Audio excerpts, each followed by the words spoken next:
Welcome to the electrifying world of the Marketing AI SparkCast, the go-to podcast for uncovering the revolutionary influence of artificial intelligence in the realm of marketing.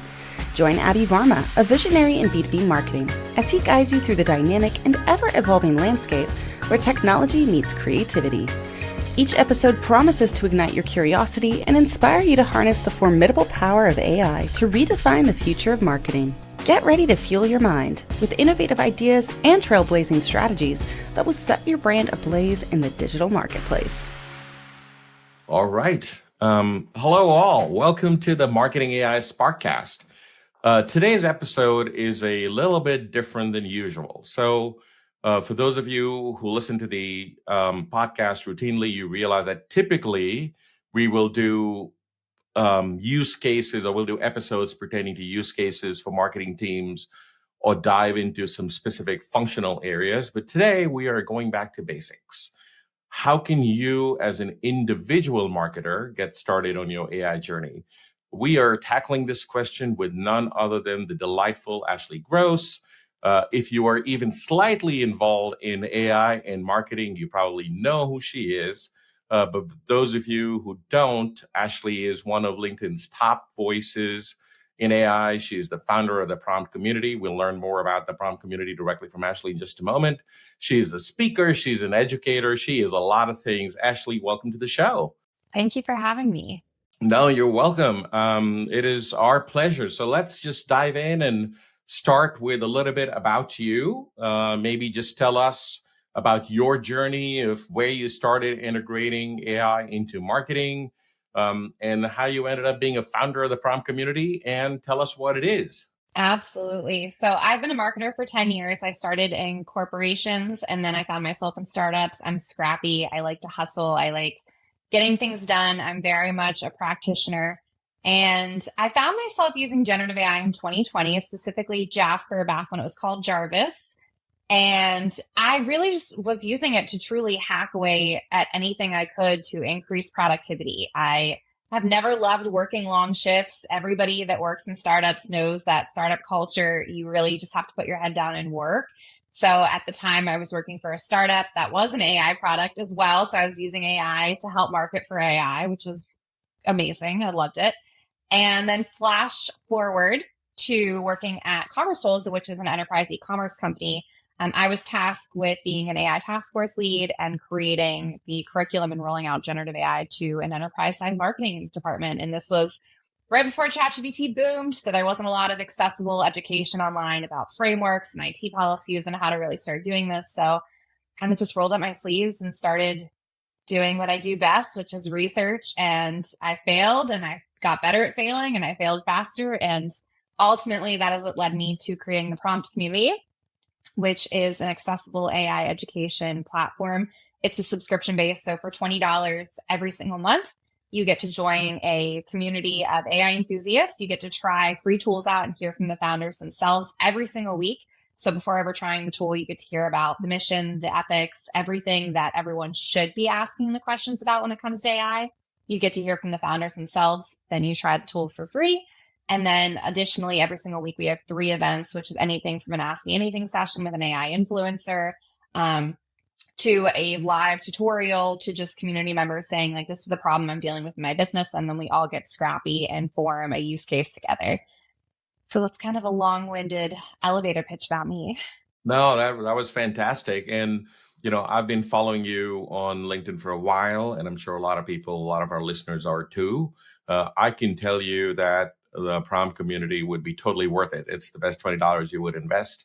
So please go online and sign up for Ashley's community. Highly recommended. Thank you. So you bet. So Ashley, you have, I love your comment about you trying things and you failed and you tried it again. There's got to be a lot of learning in that. So what sort of prompted you to get into AI to begin with? I know you said that there was a lot of early use cases, but AI wasn't a thing before ChatGPT from a marketer standpoint. So what just started your journey? Yes, it definitely wasn't a thing. And I 100% was not talking about it because in 2020, AI was very much even more taboo than it was now. I know that sounds impossible, but it was. So there was this like taboo notion that if you were using AI, you weren't really working. So I did not say anything to anyone about using AI. So when I was approached and asked if I was using AI, I genuinely thought I was getting fired. I was like, what? Yes, I'm using AI. Why? Um, but I started using AI actually because it was the pandemic. I had severe cabin fever. A lot of us were locked up inside, not going anywhere. And I was second guessing myself on my email tones. And it was driving me insane the amount of time I was spending just like rereading my emails. I was like, there's got to be a better way. And so I ended up hearing about Jasper on a podcast and just heard about the founder, not even necessarily the tool, but I really liked the founder story. It's actually a really good like product marketing fit story. And I just tried the tool. They had their 7-day free trial. I fell in love with it. And Jasper's a really good beginner tool because it allows you to already have those built-in enhancement prompts and certain features that you would have to DIY yourself if you were going that route. So I started with enhancing my emails, and then I started using it to take my content. I write a ton of content. I have 2 Twitter accounts, 2 Instagram accounts, a newsletter, 2 YouTube tutorials a week. I feel like I'm missing something in there. I think I might have missed LinkedIn. But I read a lot of content. And so having a good content matrix based off of what I know my audience likes and doesn't like and their learning preferences, and then putting that into AI and remixing it into plenty of other content. So I'm not net new creating that much content every single week. Those were the first use cases that I started trying out. I needed to see like the immediate ROI on the tool in order to be motivated to keep trying. Nice. Yes, Ashley, you put out a lot of content and it's fantastic content. I have to admit that, like I said, I've been following you for a while, so I love everything that you put out. And for those of you who've been following the podcast, in December last year, we had a podcast with Austin Distel, who was the first CMO for Jasper. Amazing guy, great story. So make sure to check that out. So Ashley, let's pivot a little bit and talk about from being a marketer to now you are a business in your own right. So that's a heck of a leap. So talk a little bit about that and, how you decided that it's time for you to make the leap. So it is a leap and it's not a leap because once you learn how to use AI to automate, it really is just like these doors open up and you're like, I can do anything. And that light bulb moment was really wonderful for me. But also to answer your question, that's why I ultimately decided to start the prompt community. There's such a brief moment in time that we have to get this right and make sure that there is mass adoption and there is representation and we're getting more voices into these conversations because this technology is supposed to be for everyone.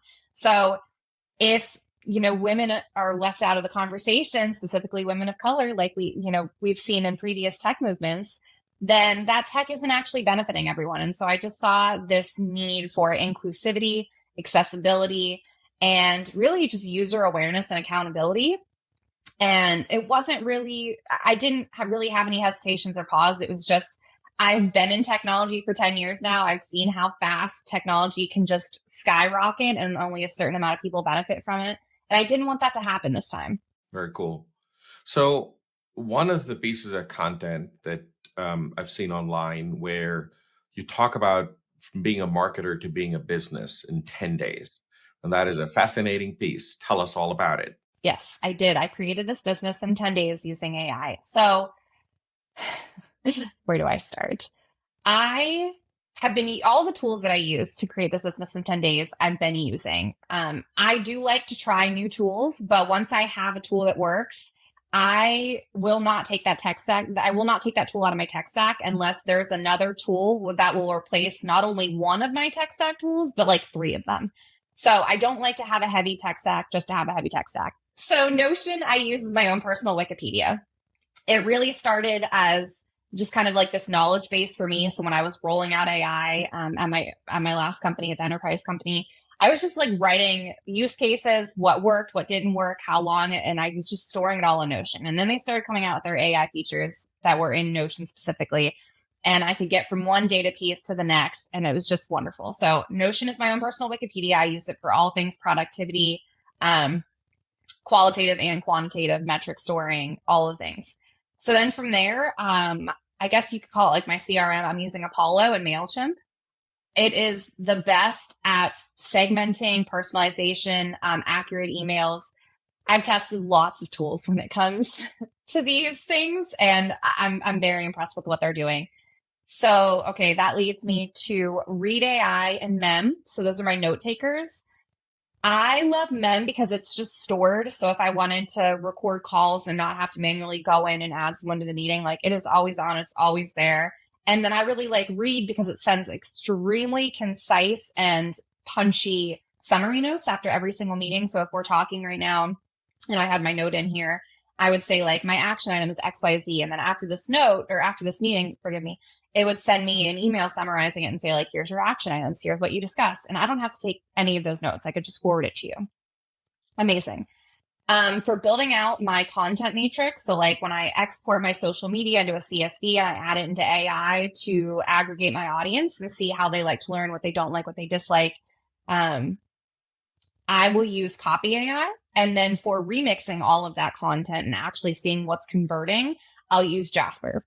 Okay, I use Canva to create all of my graphics. They have like this magic AI studio built in, which is incredible. I love it. So I'll use ChatGPT anytime I need to do a task more than one time. So if I know that I have to do a task 2 or more times, I'll create my own GPT for it. And a great example of this is anytime I'm doing a speaking gig, podcast, any kind of promotional event, I have my own GPT for it. I'll upload over 60 Google Docs to it, and I'll have mass amounts of data go out to people saying like, here's where Ashley's talk track is. Here's her, like anybody could have access to me at any point in time without going to me directly and communicating, because I built a GPT that can answer all the questions about me as it pertains to my experience with generative AI specifically. Amazing. Wow. So there is a AI Ashley out there somewhere. There's 3 actually, because I've done a tutorial to show people how to do the other 2, but there's 3. So I think the only one I'm missing is Zapier. I use it to automate and tie everything actually together and truly automate everything. I think that's it. I think that's my tech stack right there. Okay. Wow, that's super impressive. And from the time you started your AI journey to the current tech stack that you're at, how long did it take you for that transition? Was that literally a 10-day period that you sort of played with it and started hooking things up together and developing workflows, or was it a labor of love that took longer for you to sort of figure out what's the right configuration there? I'm trying to think. No, all of those tools I was using before I did this. So it was a lot of, I would say like a year ago, I was testing the tools. So I have like a very specific process that I put in place when I'm testing AI tools. So I'll start a timer on my phone for 30 minutes. And I'll have a very specific use case that I want that to solve. And within that 30 minutes, I will gauge how much like how likely I am to go back to that tool based on the progress that it's given me. Because 30 minutes to me is like, okay, I can explain using 30 minutes of my productivity and my time to test an AI tool that can possibly save me lots more time. After 30 minutes, if it's still a time suck, then I get rid of it and I don't try it again. So out of that whole tech stack, Apollo was the only one that I had to try out on my own. We have a very good free trial. I am a sucker for AI tools with free trials or free features. There's so many of them now that it's silly to pay a ton of money for a tech stack unless you really know the value that it's giving. For a little while there, I was paying for Phantom Buster just because a lot of my audience is on LinkedIn, and it's got over like 30 LinkedIn templates for automating work. So there's like those very rare times where I can actually justify spending money on AI tools, just because there's so many. You can build your own. There's free ones, there's trials. No, absolutely. Absolutely. There's so many options out there, and there's like new AI tools for marketers popping up, like literally hundreds of these popping up, every week. So totally get it. That was amazing. That was awesome. And I'm sure a lot of listeners will relate to that. If you're not doing AI, do not get overwhelmed. Pick your, lowest hanging use case. Give that a go. Just start with one tool. Don't let, the volume of tools that are coming at all of us sort of overwhelm you. So start off with one tool that is addressing your lowest hanging use case and give that a go. Yes. And I will also say I followed the micro influencers I say micro because they don't have hundreds of thousands of followers, but I sought out specifically um, wait, influential figures on social media that were, let's just say, like I have 3 people that use Notion really, really well.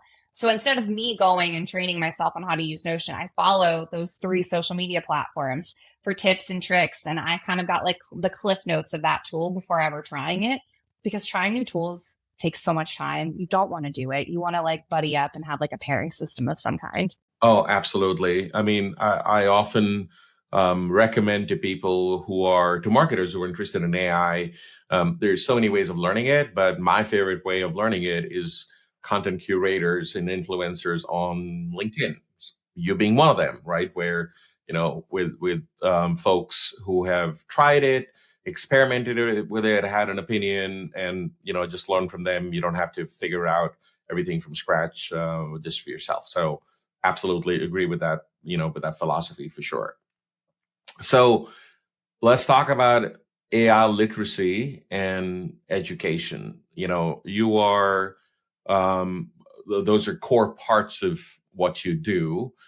In addition to the prompt community, you're also an instructor at Section, where you're educating, MBA students and utilizing AI, both in terms of enhancing their careers or if they want to launch their own business. So for the marketers listening in, what would you say are the essential AI concepts that they need to grasp and start their start their AI journey in helping them effectively adopt AI? This might sound like a strange one, but communication.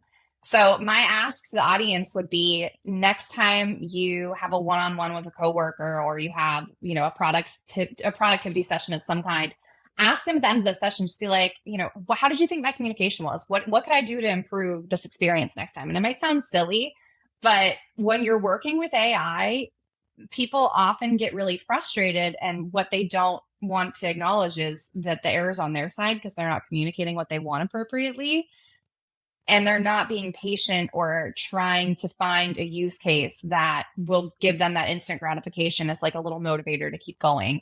So when I'm rolling out AI, I teach a generative AI hygiene course.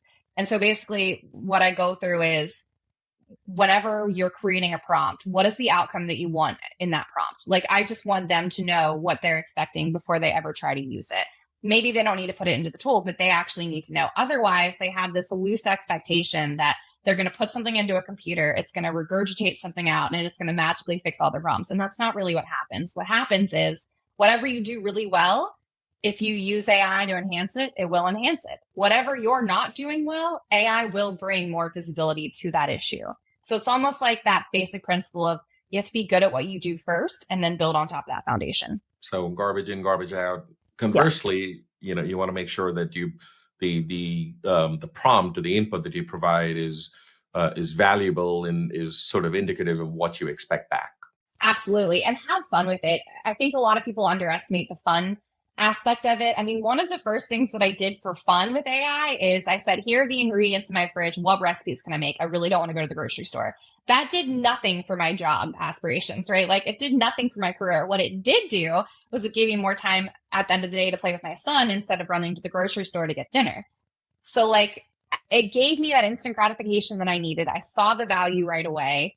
And I was like, okay, wow. And it got me curious. And I always tell people this, I know it sounds cheesy, but curiosity is the backbone of innovation.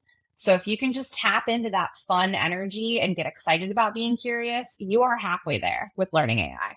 No, absolutely. Couldn't agree more. So when I speak to a lot of marketers, and for a lot of marketers, they've obviously heard of ChatGPT. They've started playing with it, some with a free version, some with a paid version. They're starting to get their hands dirty. And then the next sort of step, or the next evolution in their journey is, I think I need some level of formal education. And then they start looking at online resources. There's lots of universities or lots of places where you can get certified in terms of, AI or AI in marketing specifically.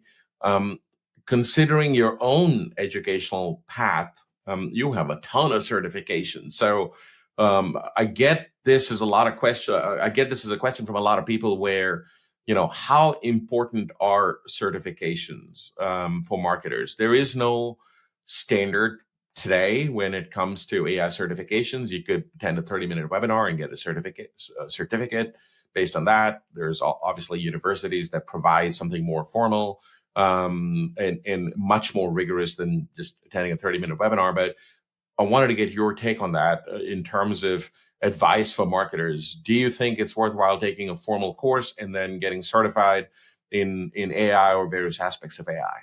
My answer is really simple. If they enjoy it, I would say yes. This kind of goes back to, when we were in school, and I always had friends that they could show up the next day and it would be a test and they would not have to study and they would ace it. That was never, ever, ever me. I wish it was. I'm still jealous to this day that it's not, but I've just learned to accept it.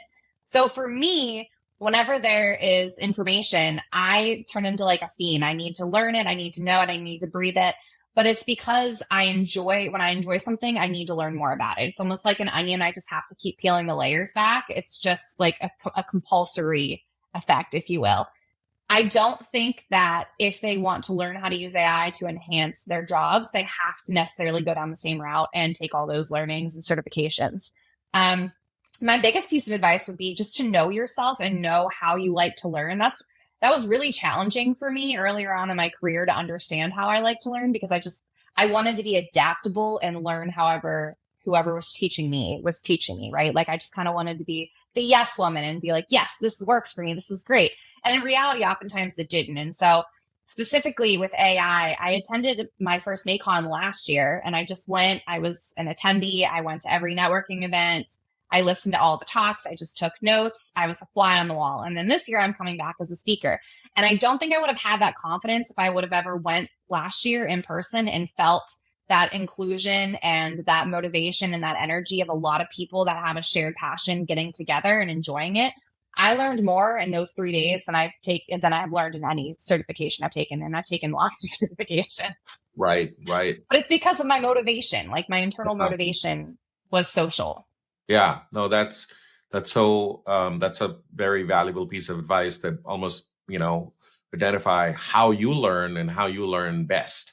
There's so many AI communities out there. A lot of people like that versus a formalized course where you're just sort of watching on-demand videos and taking some sort of a quiz afterwards. So I know a lot of people prefer that over the sort of one-on-one on-demand learning, self-paced learning method. So totally get it. Awesome. So in terms of resources for learning, I would love for you to get into a little bit about the prompt community. I know you have a newsletter called The Prompt, and I would love to know a little bit about that. What is your content pipeline? If people subscribe to that, what's the type of stuff they would learn? And outside of that, what are your top recommendations for resources or tools for marketers that are eager to learn how they go about it? Yes, I love this question because I am a former marketer. So you're tapping into like my superpowers. So what my pipeline looks like is there's a newsletter, there's a podcast, and then there's my social media content. So like that is my top of funnel. The bottom of funnel, the end goal is the community. Now, how they find the community, that doesn't matter, but because I've got such a large funnel that I know that they're coming in and they're being pulled in. And even though each asset serves a different purpose to some degree, they're still all the same audience with the same motivations that end up in my community. And so with the newsletter, it's quick wins. It's, the newsletter sections are quick AI wins, AI tutorial of the week, tell your boss, right? So like I'm putting myself in the shoes of marketers that need to be scrappy. They've got 5 seconds to make an impression. Like I get that. I live that. I breathe that.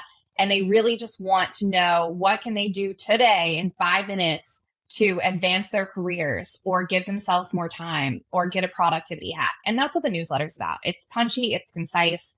I give away a lot. So I have a section where I give away, like this week's is a 50% discount to the AI World Summit. So there's lots of give where it's, if you're interested and you kind of want to get your toes wet, like that is the place to be, is that newsletter. Nice. And do you refer to other resources for yourself or for education? I'd love for you to share those. I have a work spot for the Marketing AI Institute.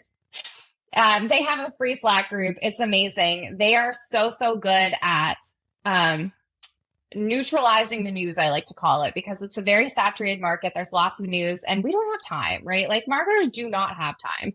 So I don't like to pay attention in the news. I like to go to the Marketing AI Institute and they tell me what is happening in the news in a way that pertains to me and is relevant. So when I'm listening to their podcast, they even have them timestamped, which I think is so great for productivity and efficiency. So if I don't want to listen to the whole thing and I just want to go to the point that I'm interested in, they allow that.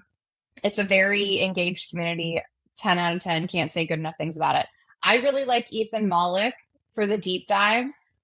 His newsletter is it's great. It's bite-sized. It's digestible, even though what he gets into is very technical.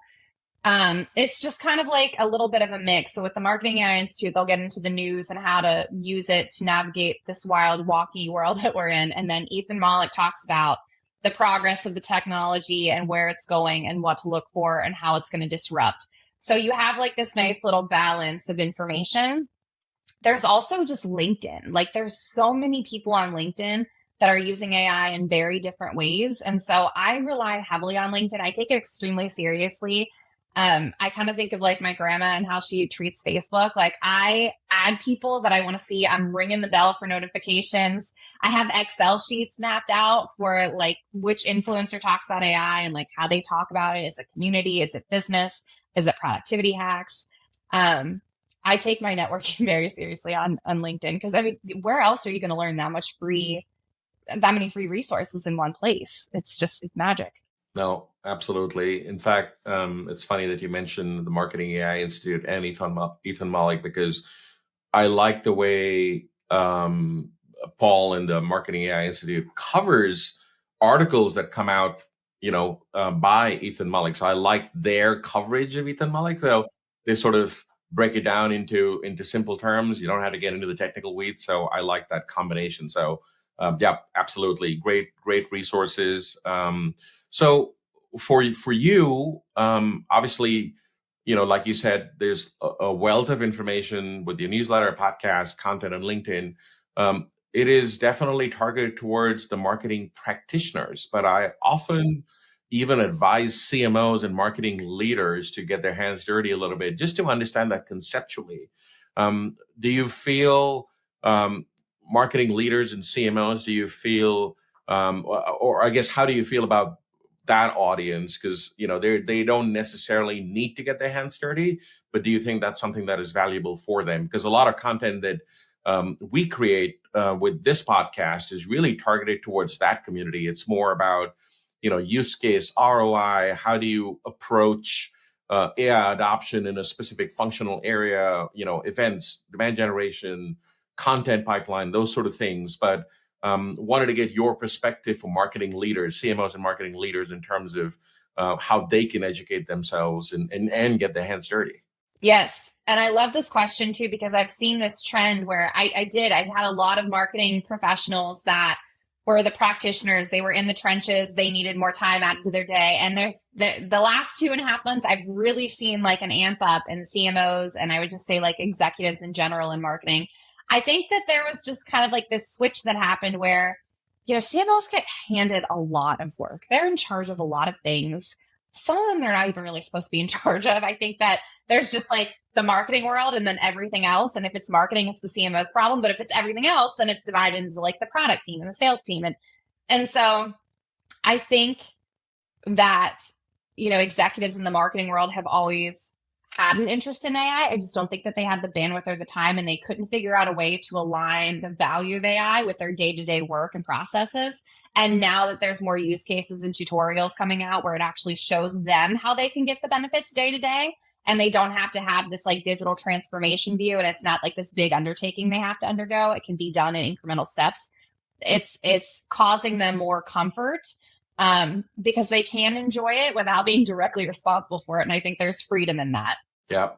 I often tell them it's the, inspect and adapt kind of mentality where you've got to iterate. You inspect what's going on, try a little use case, adapt to it, inspect again, and sort of move up the value chain. So I often recommend CMOs and marketing executives to sort of get their hands dirty, because it's really hard for them to grasp how their teams can leverage AI without really doing that. You can read all you want, but till the time you really get your hands dirty, and I'm not saying that you need to really end up becoming a practitioner, but I think it's really important for marketing leaders to really understand the various use cases that their teams could potentially leverage AI in, and it's really hard to do it without getting your hands dirty.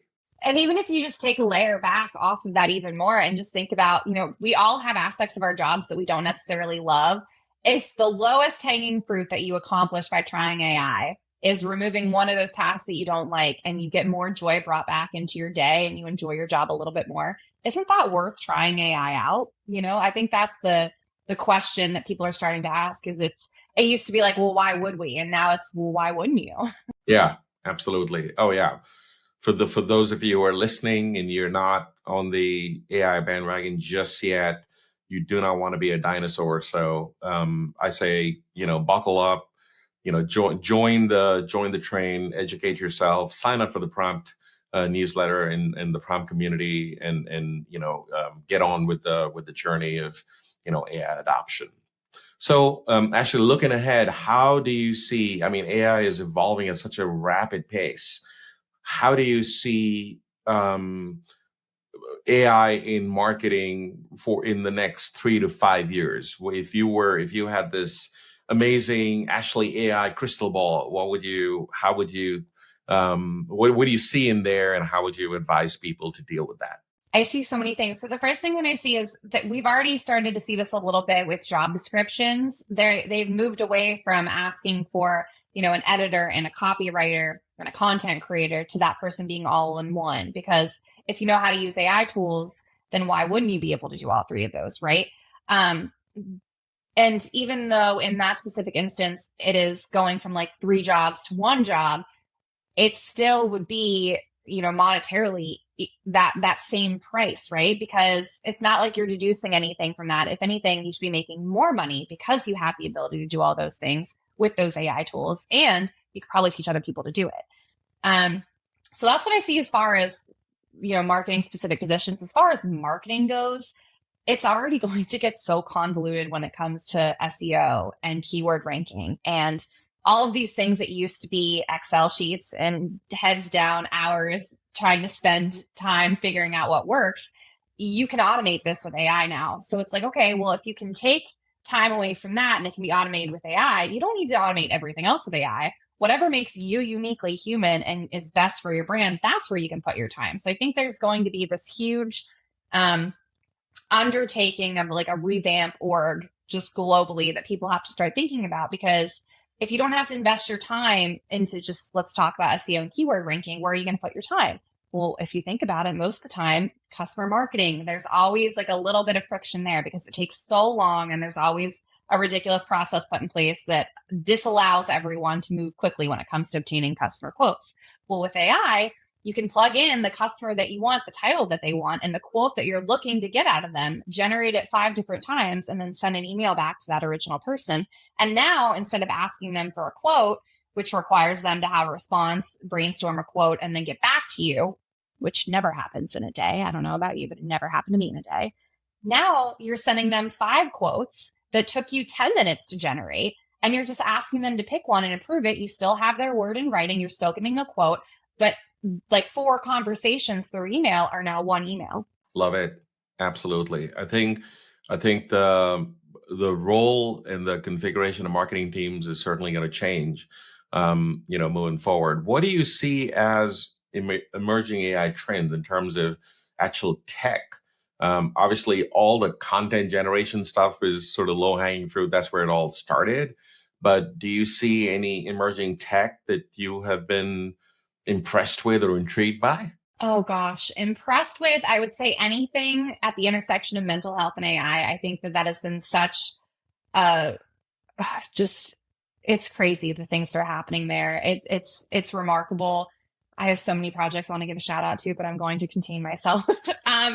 But I would say, as far as remarkable goes, there's obviously a huge uptick in chatbots. I would say that's something to look forward to, because there's lots of companies, tow truck companies that can't have somebody stationed the whole entire night to answer phone calls. If they implement a chatbot, then they can still, I don't know, I'm making this up as I go, but there's businesses that will flourish because of it. I also see there being a huge opportunity for marketers, though, because chatbots aren't necessarily personalized, right? Like, it doesn't feel good when I go onto a website and the first thing that pops up is a little widget, no matter how cute it is. And it's like, hi, I'm your little chatbot. What can I do? Versus having the ability to call somebody and talk to someone and have my questions answered. So I see it as being extremely innovative and an opportunity, but I also see it being an opportunity for marketers to do what they do best. I mean, I would still take, as far as outbounds go, and I'm sure there's going to be someone that listens to this, and I hope they take my advice, and I hope they DM me with a cold email, because I love going through these. I have gotten so many cold emails, and the ones that I still love to this day, I don't care what you're selling, I will always respond to someone who takes 5 seconds out of their day to take a video of themselves saying like, hi, Ashley, I'm so-and-so, and I'm coming to you from blah, blah, blah. I care. Like, they took the time. They're trying to reach out to me. They're doing it on their own. It doesn't matter what you're selling. I will always respond. And so I think that the need for human connection and in-person events and just this rekindling, because I don't think ever since the pandemic happened, we've ever bounced back from it. I don't think that's going away. I think it's only going to ramp up. Nice.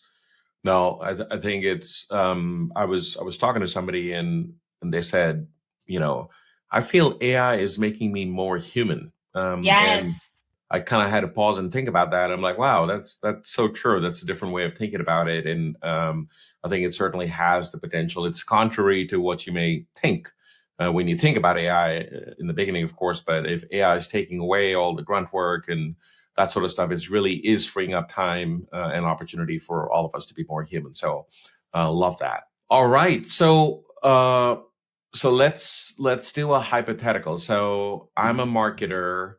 And there's AI coming at me from all angles. I'm subscribed to a lot of AI marketing influencers. I learn about how to prompt, I learn about tools. I follow the popular tools like, Jasper and Copy and what have you. But what is your suggestion? What is the one thing that I could do to move my journey forward when it comes to AI adoption in marketing? So I would say, after your week, like, let's just say like Thursday evening, Friday morning, afternoon, look at what you've done, and just really quickly go through your calendar and say, like, here are the tasks that I worked on this week. Here are the blockers I ran into. Here's a win. And it does so many things by doing that. One, you're pausing to recognize all the work and contribution, because if you don't do that, sometimes it just feels like you're clocking in and you clock out, and it's just this monotonous thing. So it's bringing a certain awareness to you, what you need for using generative AI. The second thing is, go into your LLM of choice. I don't care what vendor it is, and just copy and paste in the tasks you did, the hurdles you faced, the accomplishments you made. Have it regenerate something. Send it to your boss and say, hey, hope you had a great week. Here's what I worked on. Here's the obstacles I faced. Can't wait to talk to you next week. That will get you so far in your career. Just one, like getting on a weekly basis with your manager, especially when they don't have to ask you to do it yourself. That's you taking initiative. That's you holding yourself accountable. And that's you testing a tool that helps you do all of those things. That will actually help you get better at generative AI, because you're becoming aware of what you're doing, where you're spending your time, and how to get really, really concise and put everything into like little bullets of information that you obtain. Awesome. Love that. Love that. So home stretch here. Before we wind up, any passing thoughts? Any passing thoughts? There's so much noise in the AI field right now. I would say, write down 3 things that you want to accomplish. They can be professionally or personally. Write them down on a sticky note, and then go try and solve one of those 3 issues with AI. That's what I would say. And if you can see the benefits of it and you can see the ROI behind it, you will have more fun. You will get more excited. You will have that little light bulb moment, and you'll just be more open. If you have a closed off mind to this technology and you're not trying, your opinion's not going to change. And so just try to tap into something that is very personal, very uniquely you, and use AI to enhance that. Fantastic. Ashley, thank you very much for joining us today. Loved your thoughts. To our listeners, we hope you enjoyed today's discussion. Feel free to follow Ashley and me on LinkedIn. I hope all of Ashley's thoughts are going to motivate you guys to start your own AI adoption journey. We'd love to hear your thoughts and questions. Like I said, hit us up on LinkedIn, ask questions, engage. Thanks for listening and keep innovating. Ashley, thank you very much. Thank you.